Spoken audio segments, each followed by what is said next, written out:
Baik, Assalamualaikum warahmatullahi wabarakatuh.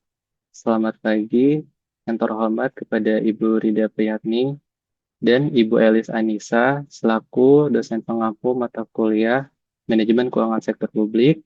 Kali ini kami dari kelompok 3 ingin memaparkan hasil analisis kami mengenai pengelolaan penerimaan pajak hiburan di wilayah DKI Jakarta pada tahun 2023. Untuk anggota kelompok kami, yaitu terdiri dari saya sendiri, yaitu Mustafa Akmalia, Adinda Zahra Fadila, dan Puji Lestari. Untuk latar belakangnya sendiri, pajak hiburan berfungsi sebagai instrumen penting untuk meningkatkan pendapatan asli daerah dan mengurangi ketergantungan terhadap dana pusat. Pemerintah Provinsi DKI Jakarta telah melakukan berbagai langkah untuk mengoptimalkan penerimaan pajak hiburan, termasuk memonitoring wajib pajak dan evaluasi terhadap setoran masa pajak. Upaya lainnya adalah meningkatkan kepatuhan wajib pajak melalui penerapan sanksi administrasi bagi yang belum melunasi kewajiban pajak. Pajak hiburan juga berperan dalam menjaga stabilitas finansial daerah yang sangat penting untuk membiayai berbagai program pembangunan. Selain mendorong pertumbuhan ekonomi di sektor hiburan, pajak ini juga berperan dalam menjaga daya saing industri hiburan di tengah perubahan tren konsumsi masyarakat. Transformasi hiburan malam dari bentuk konvensional seperti diskotek ke restoran yang menyediakan musik langsung menunjukkan adaptasi sektor ini terhadap permintaan pasar. Pajak hiburan juga memberikan kontribusi penting dalam peralihan budaya dari hiburan berbasis tontonan fisik seperti bioskop ke layanan streaming seperti Netflix. Dengan demikian, pajak hiburan berfungsi sebagai alat strategis untuk menjaga keberlanjutan dan daya inovasi sektor hiburan di Jakarta. Untuk rumusan masalahnya tersendiri, yaitu terdapat yang pertama, bagaimana pengelolaan pajak daerah seperti pajak hiburan oleh pemerintah daerah DKI Jakarta dalam 1 tahun terakhir. Lalu, apa saja kendala yang dihadapi pemerintah dalam mengoptimalkan penerimaan pajak di daerah tersebut? Dan yang ketiga, langkah-langkah apa yang dapat diambil oleh pemerintah daerah untuk meningkatkan efektivitas pengelolaan penerimaan pajak daerah? Berikut adalah tujuan makalah, yaitu mengidentifikasi proses pengelolaan pajak daerah seperti pajak hiburan selama 1 tahun di pemerintahan daerah DKI Jakarta.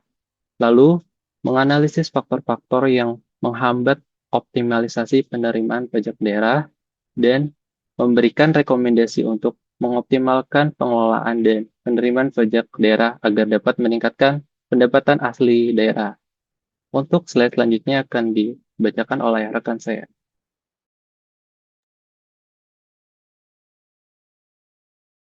Selanjutnya ada pengertian pajak hiburan. Pajak hiburan adalah pajak yang dikenakan atas penyelenggaraan berbagai bentuk hiburan yang dipungut bayaran. Objek pajak hiburan meliputi tontonan film, pagelaran kesenian, musik, tari, kontes kecantikan, binaraga, pameran, diskotik, karaoke, klub malam, dan sebagainya. Pajak ini dikenakan pada setiap bentuk hiburan yang diselenggarakan di wilayah DKI Jakarta dengan tujuan untuk mendukung pendapatan daerah dan pengelolaan sektor hiburan secara efektif. Tarif pajak hiburan dapat bervariasi tergantung pada jenis hiburan yang diselenggarakan, dengan batas tarif tertinggi mencapai 75%. Dasar hukum pajak hiburan.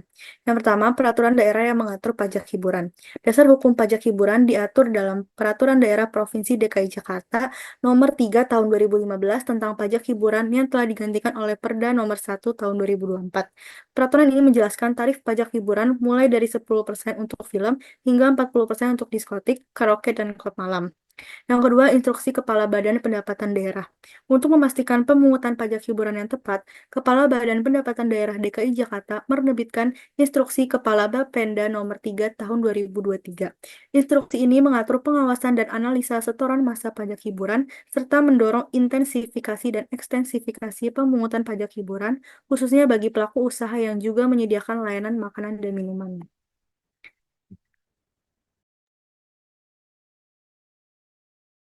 Lalu selanjutnya di sini ada proses pengelolaan pajak hiburan.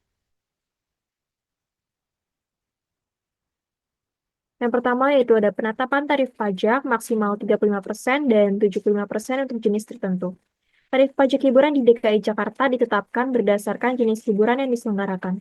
Pajak hiburan dikenakan dengan tarif maksimal sebesar 35% untuk jenis hiburan seperti tontonan film, pertunjukan kesenian, atau pagelaran busana. Sedangkan untuk jenis hiburan seperti diskotik, karaoke, klub malam, dan panti pijat, tarif pajaknya itu bisa mencapai hingga 75%.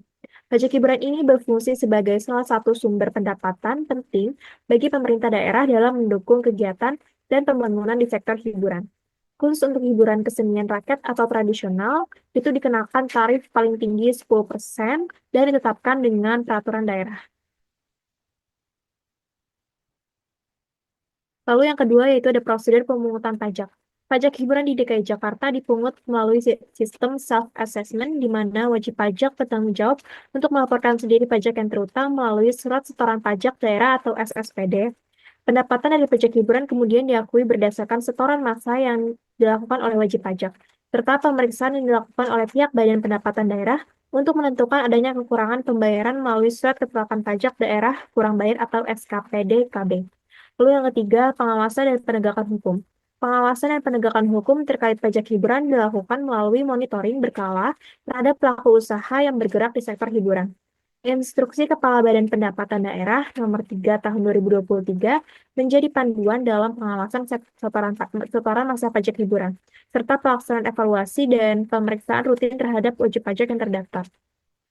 Selain itu, pelibatan penyidik pegawai negeri sipil atau PPNS dalam proses klarifikasi dan penegakan hukum, termasuk penggunaan tindakan seperti pemasangan stiker dan penagihan surat paksa, turut mendukung kepatuhan wajib pajak.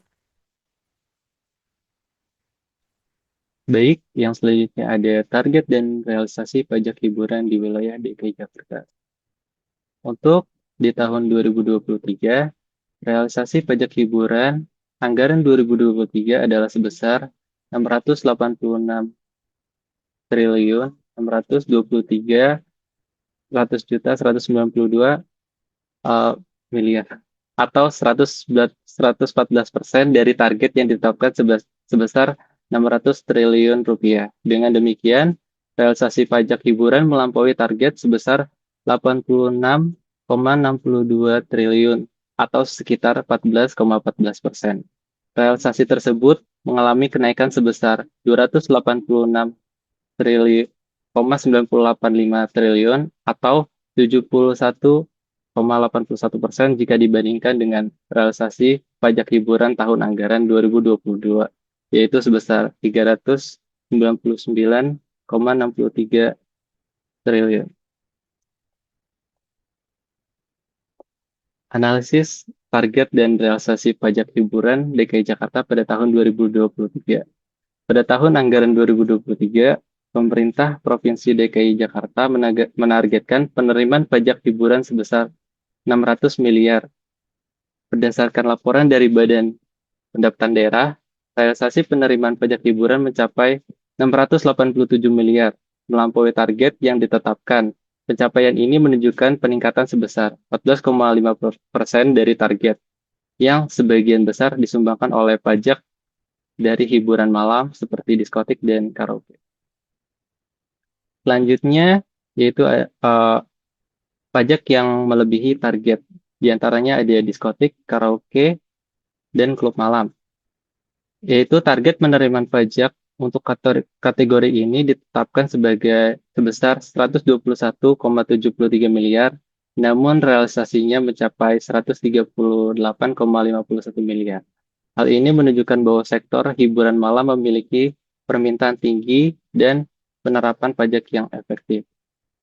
Selanjutnya untuk panti pijat, spa, dan fitness, penerimaan ini di kategori ini juga melampaui target secara signifikan dengan realisasi sebesar 227,21 miliar, jauh di atas target, yaitu 182,66 miliar rupiah. Kategori ini mungkin mengalami lonjakan permintaan setelah masa pandemi, di mana banyak layanan kebugaran kembali dibuka. Lalu, untuk yang melebihi target yang terakhir ada pacuan kuda atau kendaraan. Realisasi pajak dari kategori ini mencapai 183,23 miliar, melampaui target dari 178,8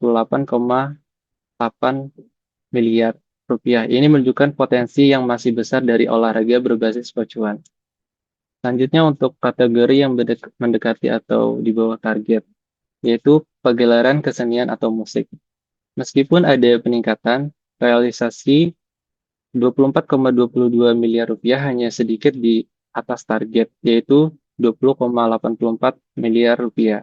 Hal ini mungkin disebabkan oleh fluktuasi permintaan terhadap hiburan berbasis pagelaran.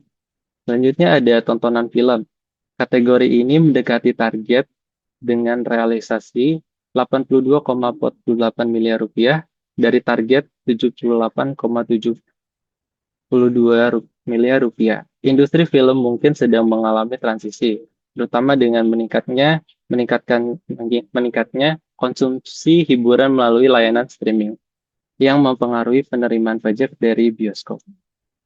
Lalu yang kategori terakhir yaitu penerimaan yang relatif kecil, yaitu ada kontes kecantikan atau binaraga hanya menghasilkan 5,86 juta dari target 10 juta rupiah. Ini mungkin menunjukkan bahwa popularitas hiburan ini cukup terbatas atau kegiatan tersebut jarang diselenggarakan. Lalu untuk kategori yang relatif kecil selanjutnya ada sirkus, akrobat, dan sulap. Meskipun memiliki target yang kecil yaitu 10 juta rupiah, realisasi hanya 398 juta yang menunjukkan bahwa jenis hiburan ini kurang diminati atau jarang digelar di Jakarta. Untuk yang selanjutnya akan dijelaskan oleh rekan saya. Lalu selanjutnya ada kendala dalam pencapaian target. Boleh di next.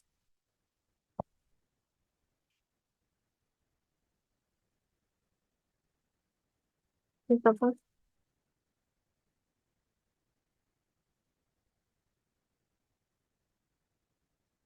Yang pertama itu indikasi tingkat kepatuhan pajak hiburan. Salah satu kendala utama dalam pencapaian target penerimaan pajak hiburan adalah tingkat kepatuhan wajib pajak yang bervariasi. Beberapa pelaku usaha di sektor hiburan mungkin tidak melaporkan pendapatan mereka itu secara akurat, atau bahkan menghindari kewajiban pajak dengan berbagai cara, seperti penghindaran pajak melalui pencatatan yang tidak lengkap, atau sengaja mengurangi nominal yang dilaporkan. Pengawasan yang kurang ketat dan terbatasnya sumber daya di Badan Pendapatan Daerah atau Bapenda juga dapat mempengaruhi efektivitas penegakan pajak. Selain itu, tidak semua kategori hiburan memiliki mekanisme kontrol yang mudah diakses, sehingga menyulitkan pengumpulan data yang akurat. Yang kedua, perubahan perilaku masyarakat dalam menikmati hiburan. Kendala lainnya adalah perubahan perilaku masyarakat dalam menikmati hiburan. Misalnya, industri tontonan film mengalami penurunan karena peningkatan penggunaan layanan streaming. Masyarakat cenderung menghabiskan lebih banyak waktu di rumah untuk menikmati hiburan secara digital, yang berdampak langsung pada penerimaan pajak dari bioskop. Selain itu, meskipun kategori seperti diskotik dan klub malam menunjukkan peningkatan, beberapa kategori hiburan tradisional seperti sirkus, akrobat, dan pagelaran kesenian musik masih kurang diminati. Perubahan selera dan tren masyarakat ini menyebabkan fluktuasi dalam kontribusi penerimaan pajak hiburan dari berbagai kategori.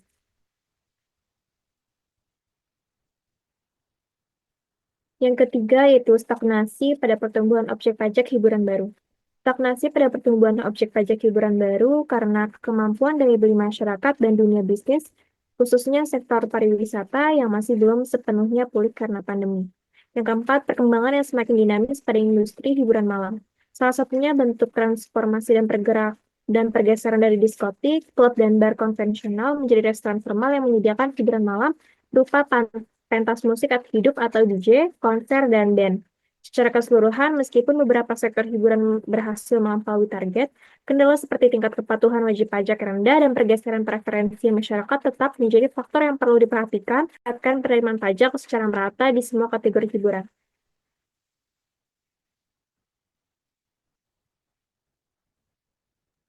Selanjutnya ada rekomendasi pengoptimalan pajak hiburan. Boleh di next. Berdasarkan analisis pajak hiburan DKI Jakarta tahun 2023 dan kendala yang dihadapi, Berikut adalah beberapa rekomendasi untuk mengoptimalkan penerimaan pajak hiburan di daerah tersebut. Yang pertama, peningkatan pengawasan dan kepatuhan wajib pajak. Badan Pendapatan Daerah perlu memperkuat pengawasan dengan menambah frekuensi audit dan pemeriksaan terhadap laporan keuangan dari sektor hiburan. Penggunaan teknologi untuk memantau transaksi real-time dari kasir atau sistem manajemen penjualan point of sale system di tempat hiburan seperti diskotik, karaoke, dan spa dapat membantu mencegah penghindaran pajak. Yang kedua, sosialisasi dan edukasi. Pemerintah perlu melakukan program edukasi dan sosialisasi secara berkelanjutan. Ini bisa dilakukan melalui seminar, workshop, atau penyebaran informasi melalui media sosial dan platform online pemerintah. Sosialisasi ini harus menekankan pentingnya kepatuhan pajak serta memberikan penjelasan tentang sanksi bagi pelaku usaha yang tidak mematuhi kewajiban pajak. Very next. Selanjutnya yang ketiga, diversifikasi objek pajak hiburan. Pemerintah daerah harus melakukan kajian untuk memperluas basis pajak hiburan.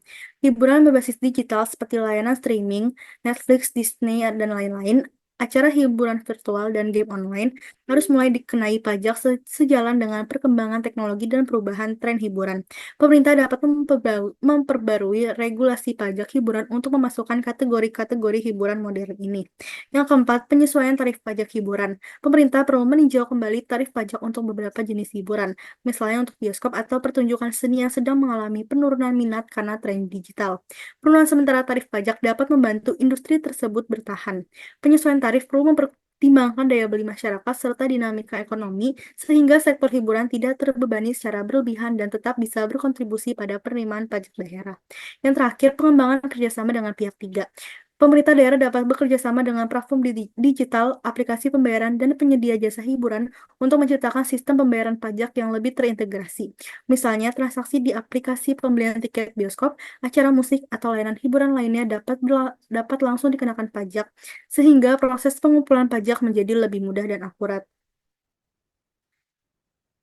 Kesimpulannya, berdasarkan hasil analisis pengelolaan pajak hiburan di DKI Jakarta pada tahun 2023, dapat disimpulkan bahwa pajak hiburan merupakan salah satu komponen penting dalam struktur pendapatan asli daerah DKI Jakarta. Pajak ini mencakup berbagai sektor hiburan, mulai dari diskotik, karaoke, spa, hingga pagelaran musik dan bioskop. Pemerintah Provinsi DKI Jakarta telah menetapkan target penerimaan pajak hiburan sebesar 600 miliar dan realisasi penerimaannya mencapai 687 miliar atau sekitar 114,44% dari target yang ditetapkan. Pencapaian ini menunjukkan bahwa sektor hiburan memberikan kontribusi yang signifikan dalam menyokong keuangan daerah, terutama dari kategori-kategori hiburan yang populer seperti diskotik, karaoke, panti pijat, dan spa. Secara keseluruhan, beberapa sektor hiburan menunjukkan kinerja penerimaan pajak yang melampaui target dengan diskotik dan klub malah memberikan kontribusi terbesar diikuti oleh panti pijat, spa, dan kategori olahraga pacuan. Kenaikan ini mencerminkan permintaan masyarakat yang tinggi terhadap sektor hiburan tertentu, serta adanya penerapan pajak yang relatif efektif dalam kategori-kategori tersebut. Namun, di samping keberhasilan dalam beberapa kategori, masih terdapat beberapa kendala yang dihadapi dalam pengelolaan pajak hiburan, seperti tingkat kepatuhan wajib pajak yang masih rendah, serta perubahan perilaku masyarakat dalam menikmati hiburan, yang menyebabkan beberapa kategori seperti bioskop dan pagelaran seni mengalami penurunan kontribusi. Upaya peningkatan pengawasan dan digitalisasi dalam pengelolaan pajak sangat diperlukan untuk mengoptimalkan penerimaan pajak hiburan secara merata di seluruh kategori.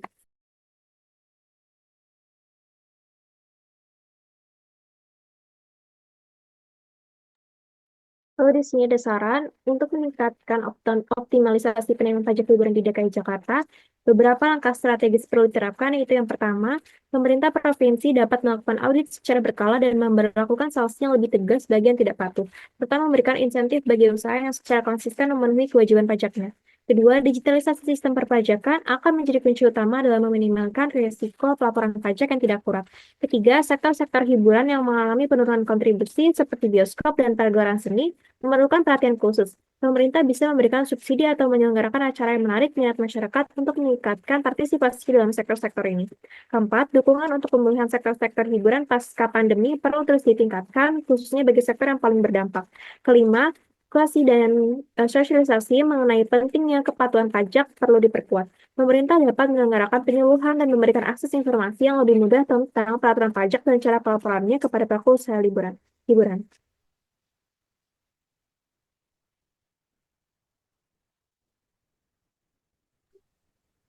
Baik, terima kasih atas presentasi yang sudah kami paparkan. Mohon maaf bila ada salah ataupun kekurangan. Wassalamualaikum warahmatullahi wabarakatuh.